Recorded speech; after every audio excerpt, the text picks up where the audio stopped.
Hola, estás escuchando En Voz Alta, el programa de ASDRA que los jueves hacemos para vos de 18 a 19 horas. Estamos por la web www.1920live.com. Hola, buenas tardes. Otra vez al aire, estamos acá en Voz Alta, el programa de ASDRA que hacemos gracias a las manos mágicas de nuestra amiga Jenny Torrico, al generoso espacio que nos da Luis Borsone, a todo el equipo de BM, a nuestro gran equipo. Hoy la tenemos a Solange, que está con la mamá internada, así que bueno, les mandamos tanto a ella como a la mamá un gran abrazo y fuerza, ¿no? Y un beso. Un beso a Leila, que hoy tampoco pudo venir. Sí, se fue a teatro hoy. Bueno, muy bien. Leila tiene muchas actividades, así que bueno, sabemos que cuando puede siempre está con nosotros. Está siempre atenta. El otro día Leila nos hizo acordar que era nuestro aniversario, que cumplíamos 2 años y nosotros nos habíamos Ella se siente parte, está muy atenta. olvidado. Así que tal cual, una grande Leila. Bueno, estamos en vivo, hay 20 grados, se esperan vientos de hasta 35 kilómetros por hora. Ya estoy hecho un meteorólogo. Me estoy tomando muy en serio esto de la radio. Yo empecé jugando diciendo soy un papá que voy a hacer acá en una radio. En fin. Como todo lo hace bien. Todo lo hace bien. Gracias, Fer. Así que bueno.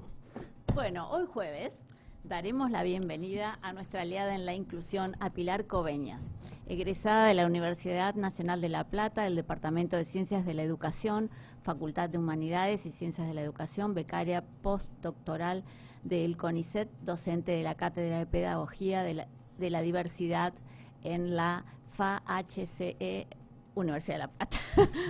Nos encontramos entonces hablando con Pilar sobre educación inclusiva, las matemáticas y las técnicas de aprendizaje y de sus libros.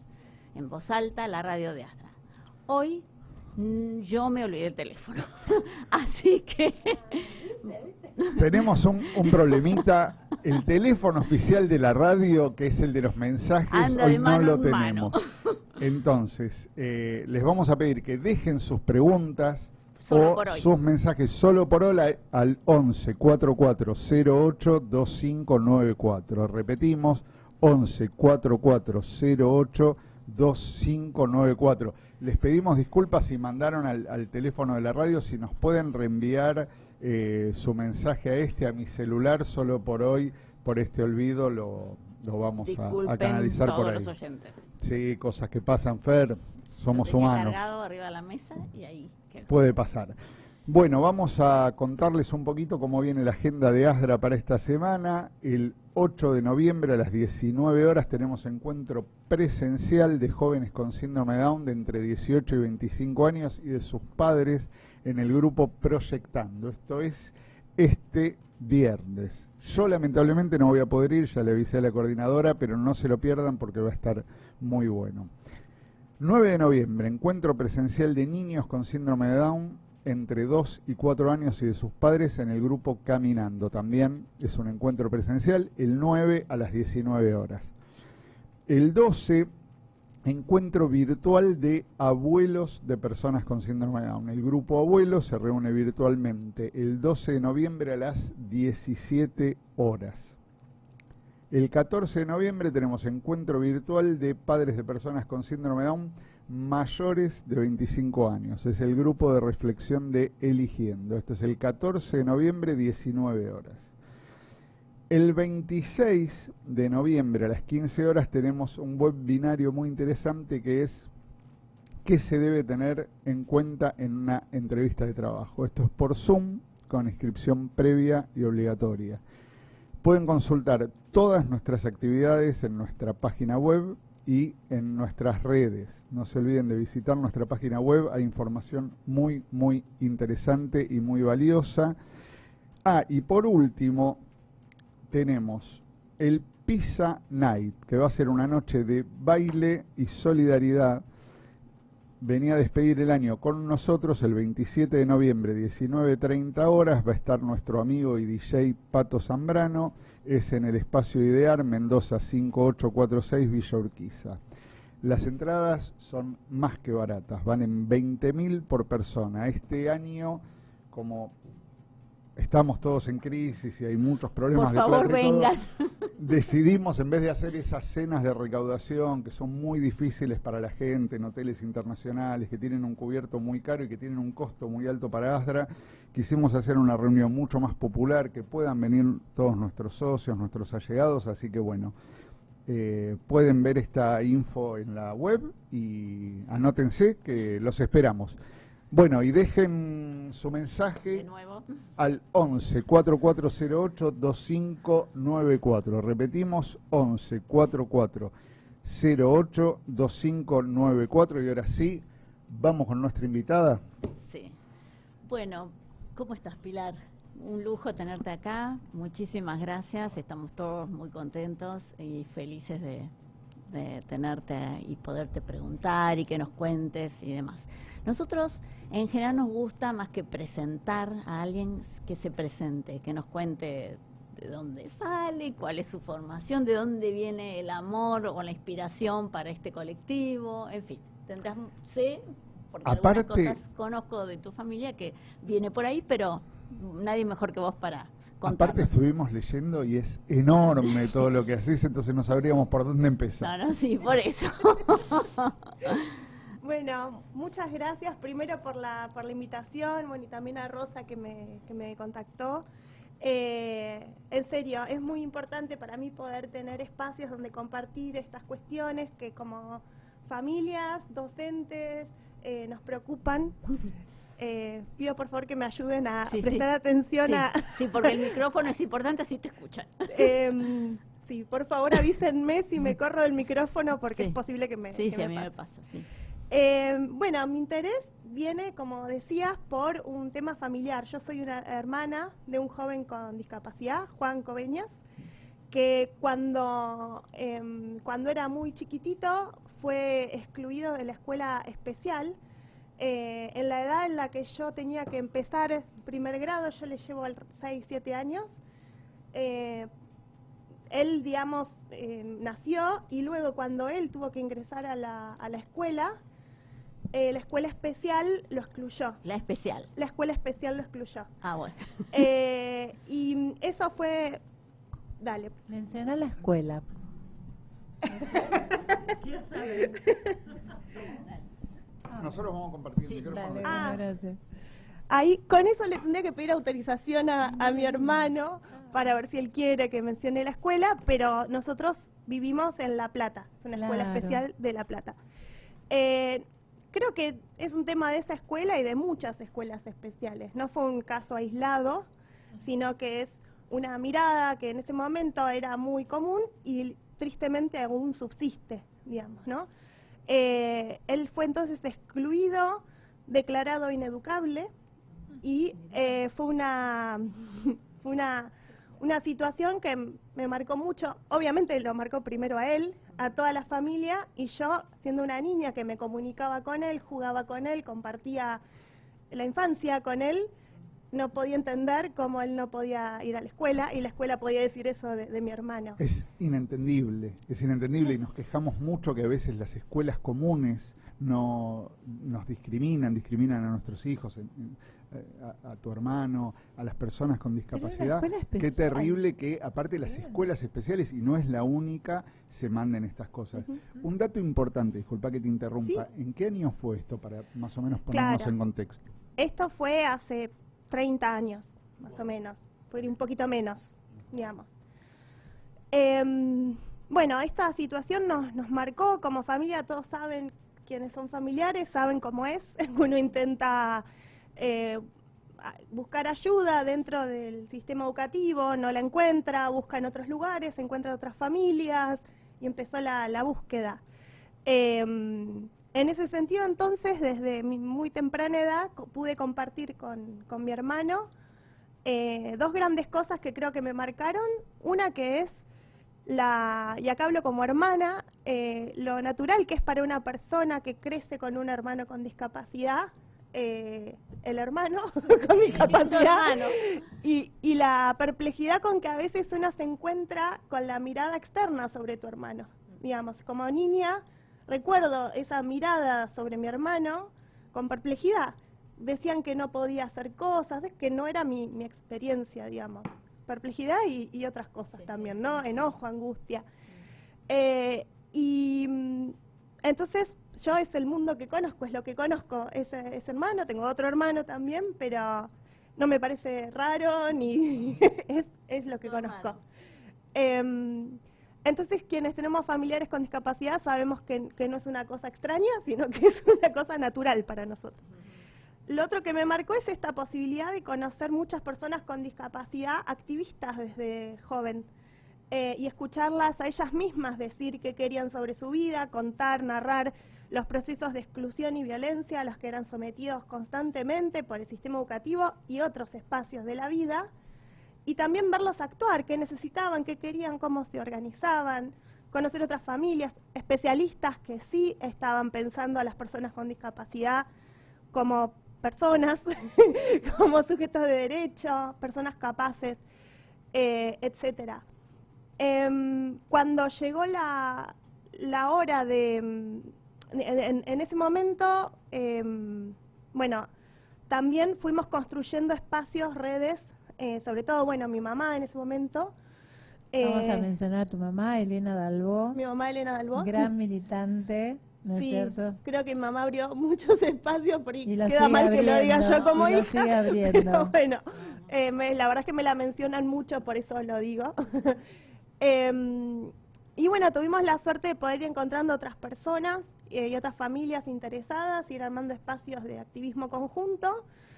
Y luego, en mi caso personal, cuando tuve que elegir qué carrera estudiar cuando terminé el colegio secundario, con ayuda de mi tía Marta, decidí estudiar. No sabía que existía ciencias de la educación, pero los problemas vinculados a la exclusión de mi hermano eran algo para mí que tenía un lugar especial. Yo quería entender por qué había pasado eso y quería dedicarme a que eso no pase más. Creo que no estoy logrando ninguna de las dos, No ni entender, no. pero bueno, es un proceso. Todos estamos perplejos todavía. Y en ese momento, somos de La Plata, me inscribí en la carrera Ciencias de la Educación de La Plata, y debo decir que nuevamente me sorprendí al transitar toda una carrera donde las personas con discapacidad no eran mencionadas. Cuando yo cursaba Historia de la Educación, Argentina, latinoamericana, yo levantaba la manito y decía, y las personas con discapacidad de la escuela especial, no, eso es de especialistas, eso es como otra cosa. Y así era con todas y cada una de las materias. ¿Te cuestionabas que estabas estudiando eso en algún momento? Sí, Porque por vos querías supuesto. estudiar otra cosa. Por supuesto, ahí me di cuenta, bueno, yo pensé que las cosas eran diferentes, me fui encontrando con eso. Pero yo aprendía mucho de personas con discapacidad y de especialistas con los que podía ir teniendo contacto en ese momento. Conocí, tuve la suerte enorme de conocer a Gordon Porter, por ejemplo, que es un pedagogo que hace más o menos 40 años inició el cambio del sistema educativo en una provincia en Canadá, New Brunswick, hacia la educación inclusiva. O sea, hace más de 40 años que en esa provincia no hay escuelas especiales, son todas escuelas inclusivas. Si nosotros hubiéramos vivido ahí, yo no hubiera conocido lo que es esto, me hubiera dedicado a otra cosa, quién sabe a qué, pero o quizás a la educación, pero para otra cuestión, digamos. Pero es así. Lo que te toca, te toca. Y está muy bien, porque creo que también tu familiar es lo que más te importa, ¿no? Entonces uno también encuentra, todo el mundo hace una carrera porque le interesa por algo. Exacto. Y bueno, tiene mucha subjetividad elegir sí, una carrera. Y a mí me parece implica también ponerle un corazón que está bien. que te sacó tu vocación. O sea, me parece que a partir de eso descubriste una cosa que tenías adentro, porque otras hermanas se hubieran enojado mucho con la situación, hubieran puteado, hubieran sido arquitectas, abogadas, no sé, actrices. Vos elegiste esto, lo tenías, ¿no? No lo había pensado nunca, pero me gusta esa idea, gracias, puede ser. Creo, qué sé yo, nosotros que estamos acá, que somos papás escucha, que somos militantes de los derechos de nuestros hijos, que hacemos esto, que este espacio de radio, que, no sé, descubrimos, que lo teníamos tal adentro. cual, descubrimos esta vocación, nos encanta y lo hacemos a partir de nuestros hijos. Y lo que tenemos en común son nuestros hijos yo siempre cuento, qué sé yo, que cuando me dieron la noticia de que Martín nació con una discapacidad, que tenía síndrome Down, a mí me pareció que me iba a cambiar toda la vida para mal, y me la cambió para bien. Me hizo descubrir un montón de cosas, un montón de gente interesantísima. Descubrirme, tal cual, cosas que yo ni sabía que las tenía adentro, y conocer gente interesantísima, y me abrió la cabeza, me abrió el mundo, me permitió un montón de cosas. O sea que yo estoy como agradecido con esa situación, y me parece que no hubiera sido de otra forma. Si no hubiera nacido Martín, yo seguiría en mi trabajo de tesorero, contando plata y haciendo una vida más aburrida sí, pero qué sé yo, descubrí que esto es lo que me gusta, qué sé yo. Que no te escuchen del trabajo, porque no sé si te das cuenta que te llega Es peligroso. Saben que estoy aburrido, hace 30 años que hago lo mismo. Bueno.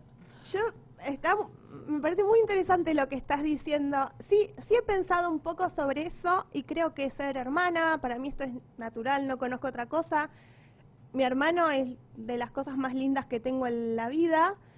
Sin duda me enseñó un montón de cosas, y espero que yo también, no sé, bueno.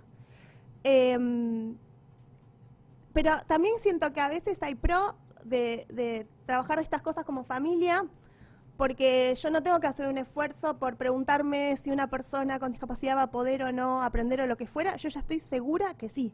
No tengo dudas de que las personas todas se comunican, todas pueden aprender, todas tienen algo para decir de lo que estás haciendo, de lo que quieren, de su vida.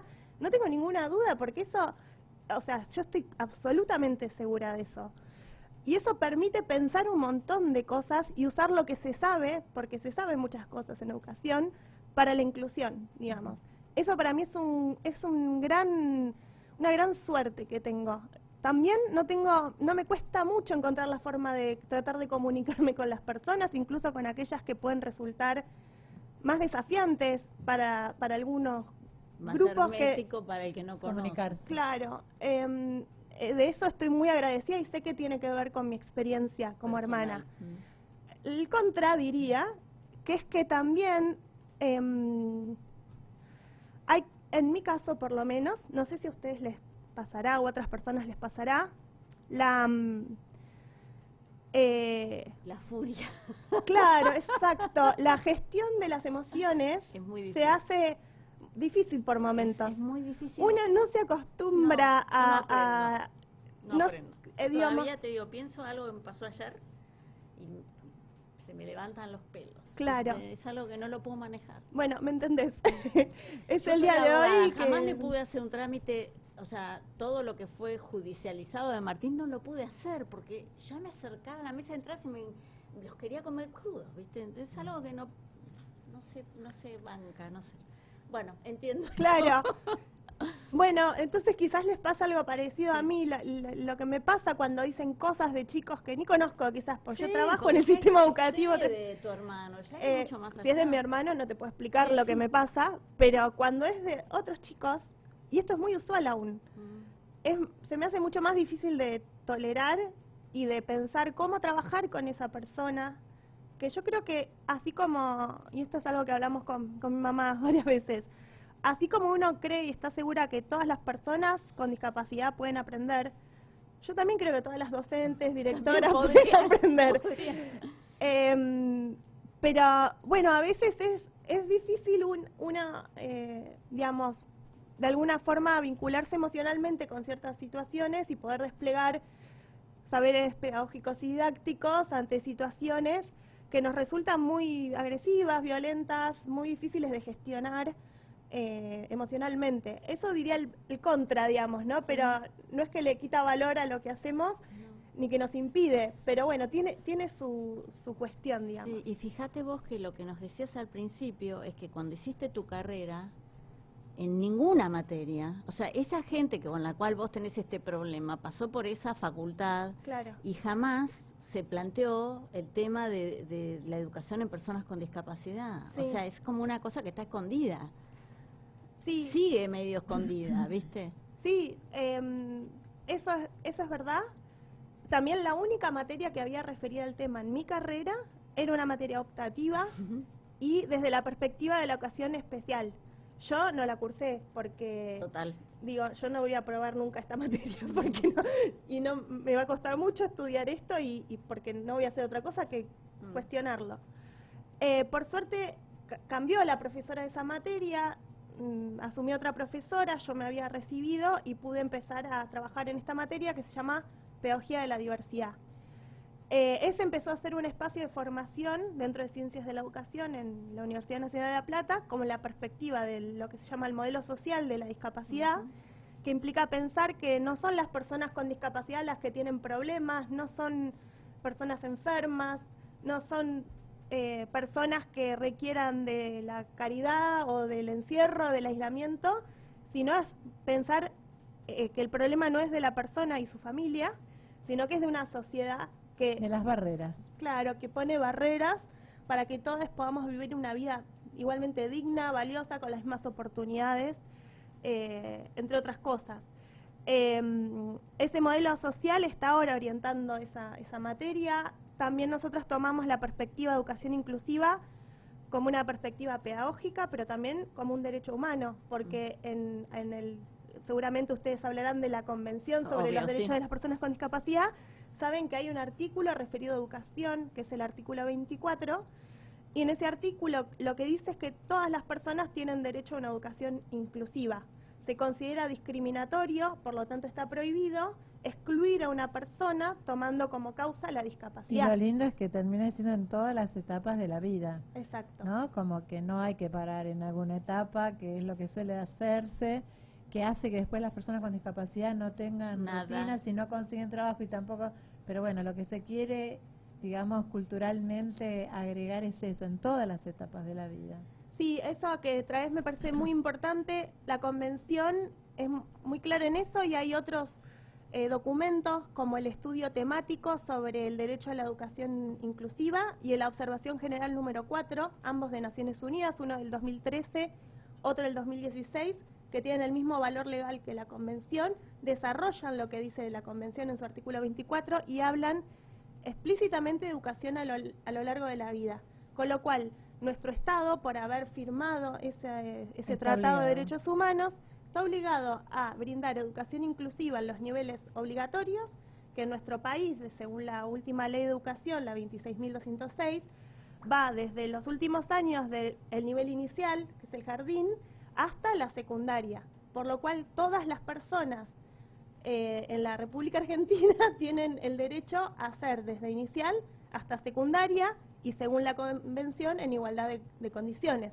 Con lo cual esto también implica otra cosa sobre la que sabemos que siguen habiendo problemas, que es recibir un título en igualdad de condiciones que el resto de las personas. Y el digamos. problema es que también a veces se malentiende el tema de la igualdad de condiciones porque encontrás profesores que te dicen, Sí, tiene que ser como los demás, tiene que tener las mismas condiciones, sí, te digo experiencia. sí, carne Y entonces propia. vos decís, no es iguales condiciones en el sentido, que tengan las oportunidades, pero Sí, para los eso pueden apoyos. tener Claro. adaptaciones curriculares, etcétera. Esto- Pero viste, se confunde. Sí, esto que decís me ¿No parece... era que querían ser iguales? ¿No es que tienen que ser iguales? Una ironía, ¿no? Esto que decís me parece interesante. Quería contarles qué pienso, pero también escuchar qué piensan ustedes sobre esto, porque sin duda es un punto clave. ¿Qué queremos decir cuando decimos igualdad de condiciones? Punto número uno, que es algo básico en los tratados de derechos humanos y en la perspectiva de derechos humanos, la no discriminación sobre la base de la discapacidad. No se le puede negar nada a una persona tomando como criterio la discapacidad. Si yo niego eso, no es igualdad de oportunidades. Estoy Claro. denegando una oportunidad. Cada vez que yo pongo como argumento que la discapacidad de la persona imposibilita algo vinculado, y voy a hablar de educación, que es a lo que me dijo, pero esto saben que es en otros campos. Por ejemplo, cada vez que en una escuela se dice no puede tal cosa, porque a causa de su discapacidad no puede aprender, eso es discriminatorio, eso está prohibido, y eso es no dar igualdad de oportunidades, digamos. Por otro lado, así como hoy les contaba que hice toda la carrera y no se hablaba del tema, ahora estoy desarrollando investigaciones y espacios de colaboración con escuelas y con docentes, con colegas que no vienen de la discapacidad. Son colegas que son de educación común, que, digamos, tuvieron estudiantes con discapacidad o se interesaron por el tema, como mis colegas con las que estamos trabajando didáctica de la matemática.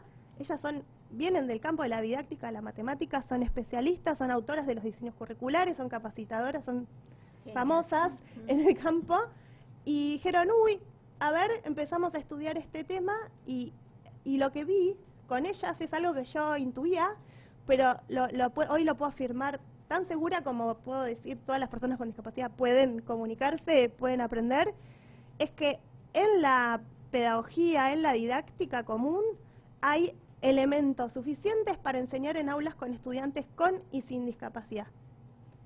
El problema es que hay unos sesgos capacitistas en pensar eso. ¿Qué quiero decir con eso?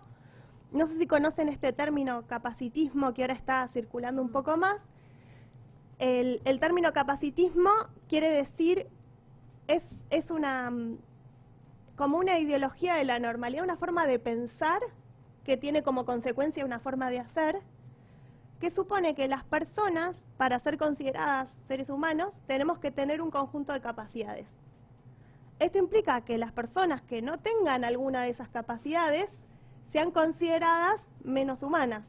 Y eso es muy peligroso, digamos. Bueno, el síndrome de... Sí, sin ir más lejos, y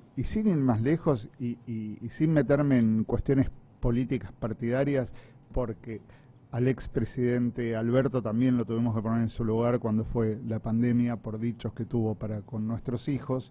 El presidente acaba de decir minusválido mental para descalificar a una persona.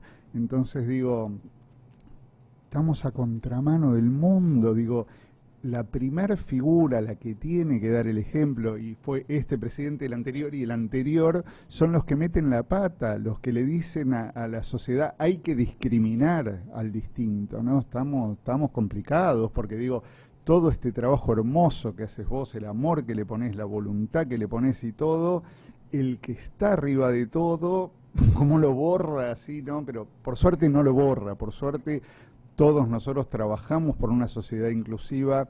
Yo te escuchaba vos decir, bueno, como que al final no sirvió lo que hacías o no estás viendo los resultados se ven, son muy lentos. Yo siempre que doy una nota en radio, en tele, siempre digo, es innegable que la discapacidad de estos 30 años avanzó, Sí, pero no al ritmo que tendría. O sea, estamos muy lejos de donde tenemos que estar por la convención y por un montón de cuestiones humanas, ¿no? Y porque además la gente con discapacidad le pasan los años. Claro. O sea, no son para siempre. No Claro. no están en edad de ir a una escuela a los 90 años si llegan. O sea, ¿cuánto vamos a esperar? ¿Cuándo va a ser la oportunidad? O Sí. sea, las cosas tienen una oportunidad en la vida de las personas con discapacidad también. No son niños eternos, no. O sea, no son nenes cuando ya son hombres ni mujeres. Entonces ese tiempo es una cosa que corre y que te da mucha frustración.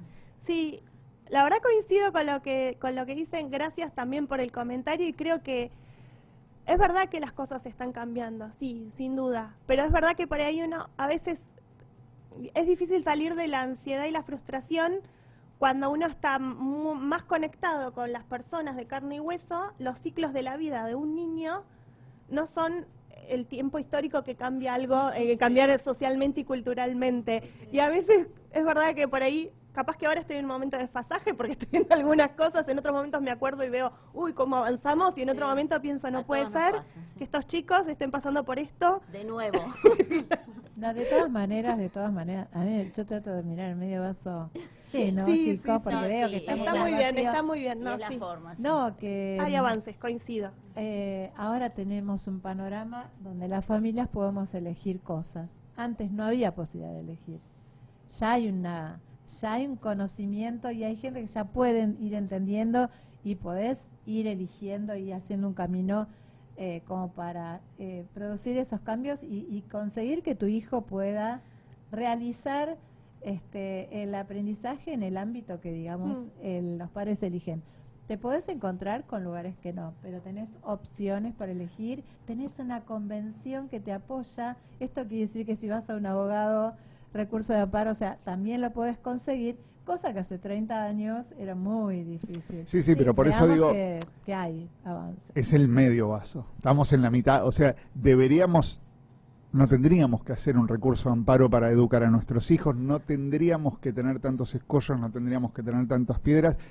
Por eso digo, es verdad que avanzamos, pero no estamos donde deberíamos, estamos muy lejos de donde deberíamos estar, pero sí, indudablemente estamos mucho mejor y tenemos más opciones, pero vos sabés que lo que tiene que ver en temas de educación, sobre todo primario, hoy por hoy está complicado conseguir colegios primarios que incluyan, cosa que no debería ser así. Secundarios está muy difícil. Trabajos, vos más que nadie sabés que por más que nosotros tenemos nuestro propio programa de inclusión laboral en el que está trabajando Leila y todo lo que le costó a Leila poder ingresar al mercado laboral, o sea... y está donde está porque la madre es una titán, porque pelea contra viento y marea y todo, pero digo, debería ser más fácil, no tendríamos que ser titanes, seguro. ¿no? Sí, eso sí.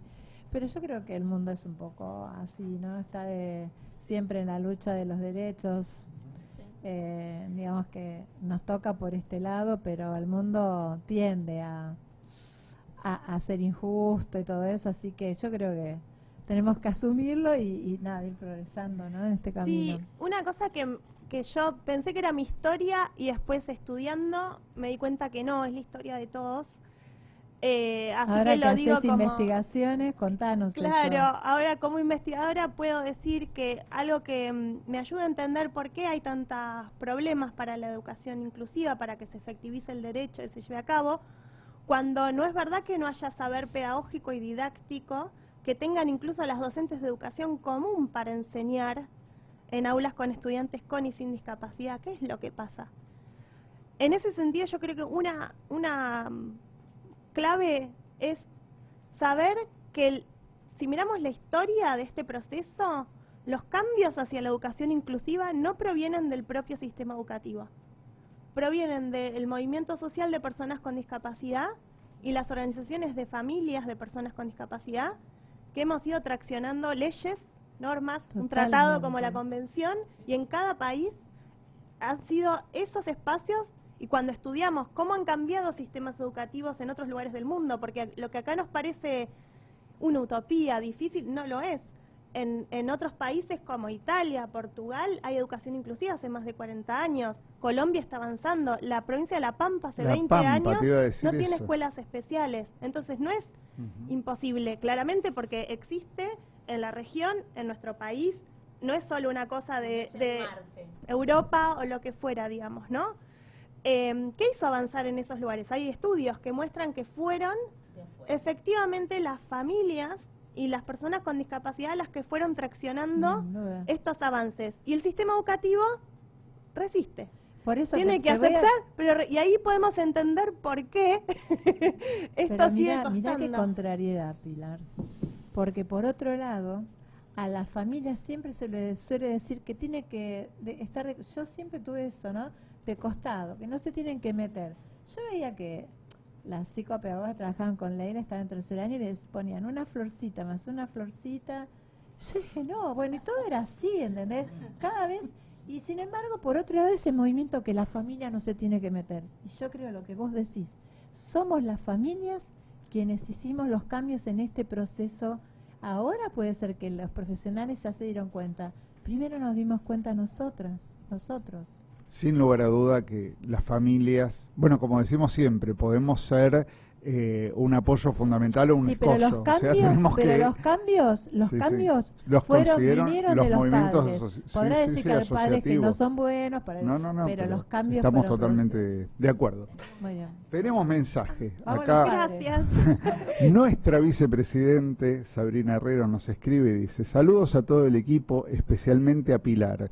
Un placer escucharlo, nos enriquece mucho su relato, su testimonio de hermana, su visión hacia todas las personas con discapacidad. También nos aportó un montón en la capacitación realizada por ASDRA recientemente, Enseñar por y para la diversidad. Hermoso coincidir con ella en este camino. Necesitamos más pilares así. Abrazo y gracias. Estoy totalmente de acuerdo, Sabri. Necesitamos mucha más gente como Pilar para que esto funcione. Gracias, Sabri. Encima se llama Pilar. Hay mucho más pilares. Sabrina, muchas Nada gracias. casual. Me emociona mucho recibir tu mensaje, así que bueno, te agradezco muchísimo y qué bueno que hayamos podido coincidir también en ese espacio, a que también de nuevo agradezco a ASDRA que lo gestione, que lo ofrezca, porque necesitamos espacios donde... Y en esto me paso de hermana a investigadora, aunque soy la misma. Hay investigaciones que muestran qué tienen que hacer, qué hacen las escuelas que son inclusivas. Y no son ninguna cosa rarísima. No. Con los recursos que tenemos, ya podríamos estar haciendo una escuela inclusiva de cualquier escuela. No quiere decir que no haya condiciones que se tengan que revisar de trabajo o lo que fuera. Hay cambios que hay que hacer, sin duda, pero no es posible decir que con las escuelas que tenemos ahora no se puede avanzar hacia la educación inclusiva. Hay un cambio fundamental que hay que hacer, que es el que permite cualquier otro y que incluso surjan con facilidad, con pocos recursos o con muchos recursos. Porque yo he visto escuelas que no tienen ni edificio, que están de prestado en la primaria y son secundaria, por ejemplo, que no hay sala de profesor, que están en el pasillo y son reinclusivas, y escuelas con muchísimos recursos que dicen que no saben cómo hacer para incluir a una persona con discapacidad y incurren en una ilegalidad que es no matricularla, Sí. porque hoy eso No es prestar el servicio para el que están. hoy no se puede, digamos, por la resolución 311 del Consejo Federal de Educación del año 2016, está prohibido que una escuela común le Exacto. niegue la matrícula a un estudiante con discapacidad a causa de la discapacidad. Eso es discriminación, eso está prohibido. Y viste el juicio que hicieron de ASIG, ¿no? Que estuvo también acá Sí. Celeste Fernández, donde en Cava, bueno, todo ese tramiterío del juicio al Ministerio de Educación, consiguieron que el Ministerio de Educación, si la familia quiere antes de que entre a una escuela, puede ir, le van a asesorar y lo van a ayudar inclusive, así que hay un montón de cosas que en Cava se consiguieron Sí, por este juicio, porque tuvieron que negociar porque lo habían perdido. sí. Vos sabés. Sí, Sí. lo conozco al proceso. Creo que en el ministerio, los ministerios son lugares donde hay personas que avanzan mucho, otras que resisten, ¿no? Creo que a veces no son lugares con una única visión. Creo que hay muchas personas que quieren avanzar y saben que hay que avanzar hacia educación inclusiva. Hay otros espacios de resistencia muy difíciles de vencer y bueno, así estamos. Por eso es importante que las organizaciones sigan exigiendo lo que corresponde, digamos. Así Sobre las escuelas, yo digo, lo fundamental no es ninguna cosa ni cara ni nada, es la perspectiva de discapacidad del modelo social. Eso y saber que es un tema de derechos humanos, cuando las personas entienden eso, o a veces lo intuyen, no saben que eso se llama modelo social, no tienen un familiar con discapacidad, pero saben que ese chico es alumno de la escuela y que puede y tratan de buscar la forma. Eso hace toda la diferencia. Yo te cuento, nosotros tenemos una asociación aliada que es APICE, que es la Asociación de Pizzeros y Empanaderos, No que, me la nombraste. Pues, perdón. Puede ser, sí. que bueno, hicimos un montón de acciones con ellos, la pizza más larga de Buenos Aires, a beneficio de ASDRA. Ellos tienen alumnos en su escuela con discapacidad intelectual, a raíz de eso se emplearon personas con discapacidad intelectual en pizzerías, y a mí me encanta porque ellos tienen un afiche muy grande que dice: la inclusión se hace incluyendo. Sí. Ni más ni menos, o sea, digo, eran gente, pizzeros, que vieron algo y que le pusieron voluntad y que trajeron a nuestros Claro. hijos y les enseñaron y vieron que podían, Se ¿no? inspiraron con ASDRA. Imagínate Se si inspiraron las personas con voluntad logran cosas, imagínate lo que logramos cuando además de Un voluntad sistema. hay saber didáctico, hay estudio, estudian con preguntas. ¿Cómo enseño? Es una pregunta genuina y que nos hacemos todos los docentes. ¿cómo enseño en este aula esta cosa? Planificás algo, vas, el grupo, todo el mundo es diferente. No quiero caer en eso de todos somos diferentes, porque en la escuela eso después te siguen diciendo que el chico con discapacidad es el diferente. Tengo miedo a caer en esa, no quiero caer en esa. Sí. Pero no es verdad que los grupos de estudiantes sin discapacidad no nos generen desafíos, no es verdad. No es verdad que uno no tenga que seguir estudiando siempre y que uno no tenga que resolver problemas didácticos, quiere decir pensar la enseñanza con cada grupo y con cada contenido. Las personas con discapacidad en las aulas de las escuelas comunes lo único que hacen es beneficiar a los docentes, que en todo caso si encuentran desafíos tienen que revisar sus formas de enseñar, tienen que revisar los contenidos y aprenden más a enseñar y aprenden más sobre los contenidos. Y no es verdad para los compañeros que eso sea malo, al revés.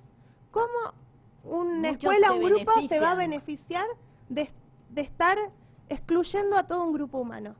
Eso de ninguna forma puede ser beneficioso, ni para estar en la escuela como una pequeña comunidad, sociedad, ni para aprender a vivir, porque las personas con discapacidad son personas con mucho valor, no necesitan demostrar su valor para estar en la escuela, no lo necesitan.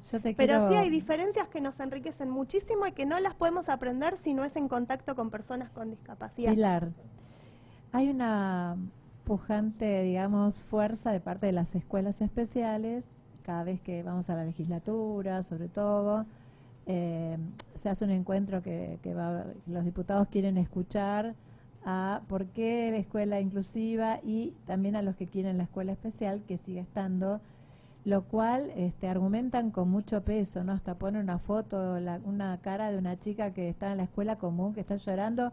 Miren cómo era, me acuerdo hace poco fue, cómo es una chica en una escuela especial, mírenla en una escuela común y miren esta foto cuando vino a la escuela nuestra especial, ¿no? Pero bueno, para decirte cómo se argumenta hoy día de que hay inclusive muchas familias, ¿no?, que creen que en la escuela especial que van a estar mejor. Nosotros desde ASDRA no podemos decir, digamos, tomar nuestras decisiones, respetamos la decisión de los padres, ¿no? Pero hay una diferencia donde los diputados y todos, el poder legislativo, etcétera, escuchan también sus fundamentos y a veces no se atreven a hacer cambios profundos porque también ponen mucha fuerza en sus argumentos. ¿Qué pensás de eso? Qué buena pregunta. Mira, yo soy familiar y por mi colaboración en mi propia asociación, la Asociación Azul de La Plata, como familiar, que uno enfrenta el día a día y hace lo que puede, lo mejor que puede, por la suerte de tener contacto, haber tenido contacto con muchas familias y con muchas organizaciones, puedo entender que una familia quiera buscar una escuela especial. Yo nunca voy a juzgar a una familia, claro, digamos. Y es verdad que hay procesos de exclusión y de violencia muy fuertes en las escuelas comunes. Hay que decir que también existen en las escuelas especiales. También. Si miramos la normativa, digo, empiezo por decir, no juzgaría nunca una familia. Y sé, claro, o sea, como base, familiar, lo que cada familia piense que es lo mejor, es lo que puede. Todos sabemos que tener un familiar con discapacidad nos expone a tener que ocuparnos de muchas cosas muy frustrantes, y a veces se puede más, se puede menos, se hace siempre lo que se puede. Nunca juzgaría una familia. Si vemos lo que dice la Convención y estas otras normativas que yo traje, la educación inclusiva es un derecho de los niños y las niñas y los jóvenes, no es un derecho de las familias, digamos. Por lo tanto, todas las personas con discapacidad tienen derecho a una escuela inclusiva. Claro, está muy bien esa diferencia. Ese es el derecho de la persona. Del niño y de la persona. Es como si yo dijera, hay padres que necesitan que sus hijos trabajen y los podemos entender, pero los chicos tienen derecho a no trabajar, claro, digamos, ¿no? Claro. Después ves las situaciones y uno desde arriba no puede decir como, digamos, ¿no? Pero bueno, el derecho no es de las familias, es de las personas con discapacidad. En ese sentido creo que también es muy interesante lo que traes, porque la misma convención y los estudios, las investigaciones y la pedagogía de educación inclusiva identifica como discriminatorio, excluyente, sé que son palabras muy fuertes, tanto a la escolarización en escuelas especiales, porque son escuelas separadas, porque no se enseña lo mismo, los docentes no tienen la misma formación, también se dan procesos de violencia, etcétera, no en todas, como obviamente tampoco en todas las escuelas comunes, pero no es que son lugares donde eso no sucede. La gente cree si ese que fuera el argumento, no hay problema, no. Eso es una forma problemática, pero también lo es ir a una escuela común no inclusiva. De lo que estamos hablando cuando hablamos de educación inclusiva no es de ir a una escuela, aterrizar en una escuela común y que te dejen entrar. Que te deje, pero que te esté todo el tiempo diciendo, a ver si me demostrás que te podés quedar. Claro. Eso es lo que se denomina integración. Claro. Y la integración es diferente de la inclusión, porque la integración implica estar físicamente en una escuela común sin que esa escuela común haga nada para que vos aprendas, te sientas seguro, cómodo, seas escuchado, bienvenido, etcétera. Eso no es inclusión. Muy bien. Tal cual acá, bueno, Sabrina pone, los estoy escuchando, me emociona, es muy grosa y transmite pasión y compromiso. Dice, no hay que confundir, Sabri aparte es docente, no hay que confundir escuela con educación especial, un tema para debatir. Claro. A veces las escuelas especiales no son inclusivas, justamente en el caso que compartió Pilar con su hermano, ¿no? A veces creemos, muchas familias creen que va a ser la solución ir a una escuela especial, o como vos decías, ir a una escuela común, que en una de esas lo único que hace es abrir la puerta y lo pone a un costado. O sea, es muy complejo, y me parece que esto que decís vos es fundamental. Me parece que en una época fundacional o muy antigua de ASDRA, en una de esas cometíamos el error de inclusión y juzgar a la familia que elegía una escuela especial. Creo que ahora somos mucho más respetuosos, tratamos de dar todos los elementos y decir que que esto está contemplado en el artículo 24 y que es un derecho para la persona poder educarse en un establecimiento inclusivo, pero no juzgamos a las familias, ¿no? Me parece que no podemos hacer eso. Y ¿no? eso que dice Sabrina, también me parece, agradezco ese comentario porque es una diferencia que es importante también. No es lo mismo escuela especial que educación especial. Lo que ella trae es importante.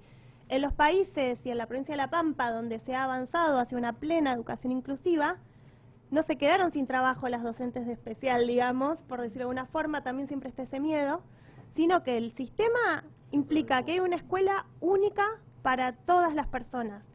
Y la educación especial pasa a ser apoyo de la educación común. Lo que desaparece son las escuelas especiales, lugares a donde van las personas con discapacidad por ser personas con discapacidad. Que son los establecimientos, ¿no?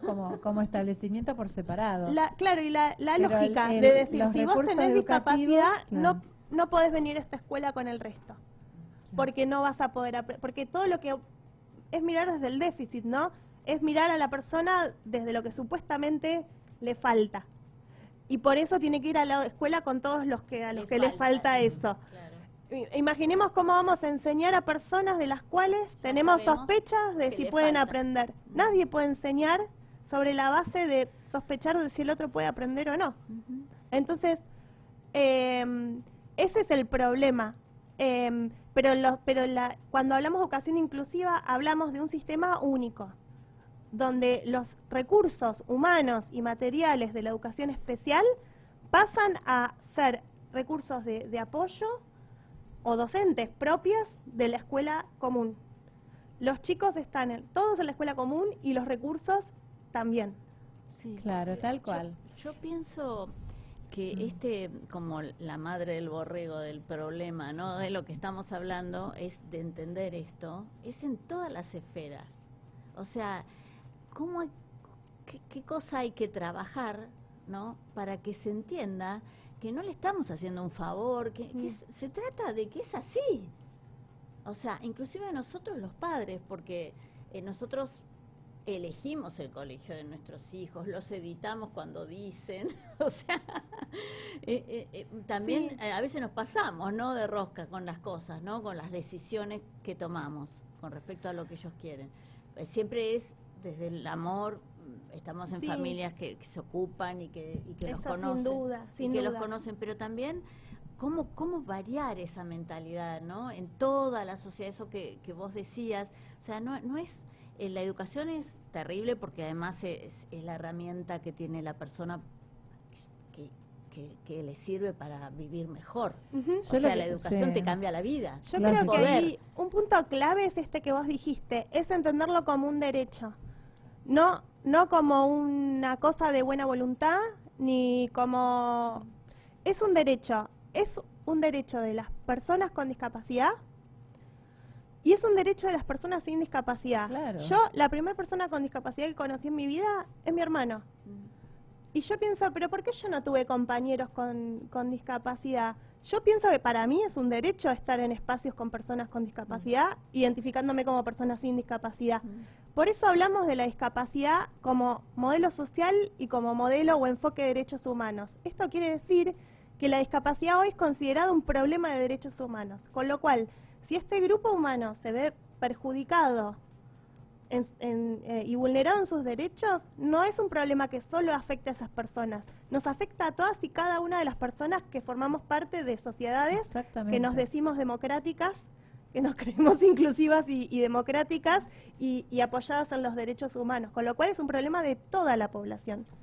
Sí, voy a decir algo que seguro que lo sabés y que lo sabemos todos, que es que en todas las escuelas donde se hace una buena inclusión, o sea, yo me acuerdo, Martín, que era el único incluido en su escuela, los papás me decían que sus hijos aprendían un montón a partir de la inclusión de Martín. Lo mismo nos pasa con Rosy cuando nos reunimos con gerentes de recursos humanos de empresas, ella que está mucho en el tema de inclusión laboral, dicen que hay mejor clima laboral, que funcionan las cosas mejores, que los empleados están más motivados y más contentos de estar en un ámbito más diverso, o sea que la inclusión, aparte de ser un derecho, es un beneficio para todos, una Eso, sociedad hay que agregarlo, inclusiva. Hay que agregar que no es solamente el derecho, como dijiste, por otro lado lo dijiste, sino que beneficia a la sociedad. ¿Qué tal si en una escuela aprendemos, además de lo académico, cómo convivir con el otro, cómo escuchar a otro que tiene diferente opinión, cómo en otros respetar, tiempos. cómo otros tiempos? Entonces se va a formar esos chicos que crecen. Primero, van a tener un hijo con discapacidad y lo van a tomar de otra manera porque estuvieran conviviendo y no van a pensar cómo sería, sino cómo es, ¿no? Que es diferente. Y en segundo lugar, va a ser una sociedad de mucho más respeto, porque Y más rica. entonces no solamente es un derecho de la sociedad también, ¿no es cierto? La Sí, diversidad. esto que decís es muy importante. Una cosa que a mí me pasa es que hay cosas que digamos que a veces las digo y me dicen, vos porque sos familia. Y ahí me sirve ser investigadora y tener Sí. no sé qué. Todo el currículum, El sí, currículum. para mostrarte, ¿viste? que no importa, solo importa para Sí, a veces sí. algunos casos, Pero ¿no? en estos casos no Desde sirve. ese lugar, como investigadora, puedo decir que no es solo una sensación que tenemos los familiares. Las investigaciones muestran Claro. que en las aulas que hay personas con discapacidad y se ponen en juego, en marcha, procesos de inclusión, se benefician todos, incluidos los docentes, digamos. Eso, hay acuerdo Sí. en la ciencia, digamos, En ¿no? lo científico. Desde lo científico no hay objeción sobre eso, hay un gran acuerdo. Por Por e- otro lado, claro. otra cosa que plantea Naciones Unidas de forma muy clara, y en esto la pedagogía y la didáctica ya sabemos hace años, que la escuela no es una cosa aislada de la sociedad. Entonces, sabemos que hay una relación muy fuerte entre sociedades que excluyen y escuelas que excluyen, y entre sociedades que incluyen y escuelas que incluyen. Si nosotros podemos apoyar el sistema educativo que nos necesita, porque está un poquito perdido sobre cómo hacerlo, pero hay saber técnico, pedagógico, didáctico, hay saber disposición. las familias son especialistas en esta sí. altura. Sí. Nadie puede decir, esto no avanza porque no se sabe cómo, digamos, ¿no? Si nosotros apoyando a nuestros familiares con discapacidad y a sus escuelas, estamos mejorando la sociedad toda, porque estamos contribuyendo a que la sociedad sea más inclusiva. Una sociedad más inclusiva tiene beneficios para personas que no tienen discapacidad, sociales, y eso involucra también beneficios económicos, por ejemplo, digamos. y hay estudios que muestran incluso digamos, en cuestiones de problemas sociales disminuyen en sociedades inclusivas porque tienen escuelas inclusivas. Entonces, incluso ahora me hacen pensar en otros estudios, en otras cosas que sabemos, que por ejemplo, a veces se aduce no tener recursos económicos para sostener la educación inclusiva, pero nosotros sabemos que sostener dos sistemas, un sistema común, es más caro que tener uno inclusivo. De hecho, Gordon Porter, este pedagogo tan importante, tan referente, él dice que en Canadá, en New Brunswick, en esa provincia, se avanzó hacia un sistema educativo inclusivo, sobre todo porque no podían tener tantas escuelas, tenía mucha población indígena, mucha población rural, mucha población con discapacidad, y no podían tener una escuela por cada tipo, separando a estas personas, que era más barato tener una, y así fue como un puntapié para un sistema educativo inclusivo. O sea, es más barato tener un sistema educativo. Claro, eso entonces, ¿cuál es la razón? No es económica, no es pedagógica, bueno, no pero es no didáctica. lo entienden mucho de eso, se creen que se quedan sin trabajo. Y toca intereses, toca un montón de costados oscuros, porque la verdad que es bastante caro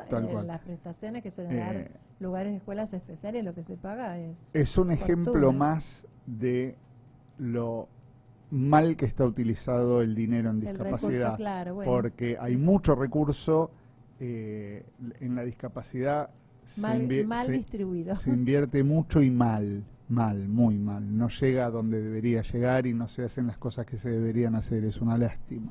Yo una cosita, ¿no? Hay un tema que no lo vamos a poder hablar, por lo cual te vamos a tener que invitar a la próxima, que es el de la matemática, los libros, y ya nos queda un poco tiempo, no, pero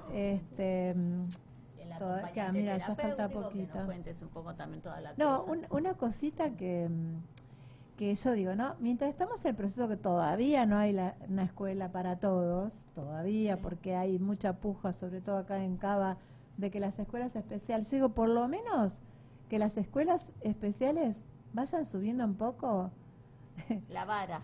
Claro, porque enseñan a veces muy bajo. Y ese es el problema, así que ese es otro, mientras haya educación especial, que por lo menos suban su nivel para chicas, la enseñanza. Se nos está yendo el programa. Yo tenía que decir algo del CUD, pero bueno. Quedará para la próxima. Nos queda un minuto que siempre se lo cedemos a la invitada para que... ¿Cómo pasó el tiempo? Por favor, un mensaje que le quieras dejar a nuestra audiencia. Bueno, ahora que me dijiste todo esto... yo creo que no hay que, digamos, lo mejor que nos puede pasar como familias es acercarnos a las organizaciones, informarnos. Hoy en día, gracias a la fuerza de las organizaciones, la normativa está. Entonces, es importante conocerla y hacerla valer. Como escuela, yo diría, es importante conocer los desarrollos pedagógicos y didácticos sobre el tema que existen y que no involucran saberes muy diferentes de los que tienen las docentes. Lo que sí diría que no hay forma de hacer escuela inclusiva sin un trabajo colaborativo que involucre escuchar la voz de los estudiantes con discapacidad y sus familias, que son grandes aliados, y hay que empezar por ahí. Y hay que, también las escuelas tienen que hacer un esfuerzo por conocer las normas también, porque las escuelas yo también trabajo en escuela, tenemos que garantizar el derecho a la educación, tenemos que conocer los derechos de nuestros estudiantes y tenemos que cumplirlos y tenemos que hacer que nuestros estudiantes conozcan sus derechos. O sea que me gustaría ver la convención circulando un poco más en las escuelas y creo que sería algo que ayudaría mucho. Muy bien, buenísimo. Muy bien, hasta acá llegamos. Muchísimas gracias. Muchísimas gracias. La verdad que muy agradecidos, muy contentos de tener. Totalmente. Sí, tenemos mucho Nos vemos el jueves que viene. En voz alta. Gracias a todos nuestros oyentes. Hola, estás escuchando En Voz Alta, el programa de ASDRA que los jueves hacemos para vos de 18 a 19 horas. Estamos por la web www.1920live.com.